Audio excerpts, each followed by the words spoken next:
ସାଙ୍ଗମାନେ ଚାଲନ୍ତୁ ଏ ନଦୀ ବଡ଼ି ଭିତରେ ଏ ଝୁଲା ପୋଲରେ ଚାଲିକି ଯାଇକି ଆପଣଙ୍କୁ ଦେଖଉଛି ଆଜି ଆମର କ'ଣ ରୋଷେଇ ହେଇଛି। ଏଇଠି ଦେଖନ୍ତୁ ମଟନ କଷା ହେଇଛି, ପୁରା ଟୋଟାଲ ଉପରେ ମହୁ ନୁହେଁ, ପୁରା ରଟକିନା ପୁରା ମସଲା ତେଲ ଭସେଇ ଦେଇକି ଗୋଟେ ଆଳୁ ଫୁଲକୋବି କଷା, ଫ୍ରେଶ କୋବି ଆଉ ହଁ।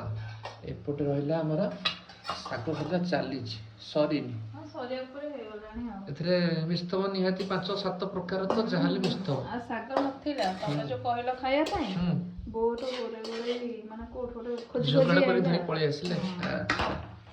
ମାନେ ବାରିରେ ସବୁ ଯାହା କିଛି କିଣା ଜିନିଷ କିଣା। ଏଇଟା କ'ଣ କରୁଛ? କଦଳୀ ଆଳୁ ଭଜା। କଦଳୀ ଆଳୁ ଭଜା, ଇଏ ରହିଲା ଡାଲମା, ଆଉ ଏଠି ରହିଲା ଆମର ପାଗ ପାଣି, ଟମାଟୋ ପୋଡ଼ା, ପିଆଜ, ଏତିକି ରେଡି। କିନ୍ତୁ ସବୁଠୁ ତ ଜବରଦସ୍ତ ହେଇଛି ଏଇଟା, ଆଉ ପୁରା ତ ମଟନ ଆଉ ନା, ମଟନ ବି କାଟିକି ଫୋପାଡ଼ି ଦବ। କୋବି ବାସ୍ନାଟା ବହୁତ ଭଲ ଲାଗେ। ଜବରିଆ ଅଛି, ସର ବସି ଯାଇଛି।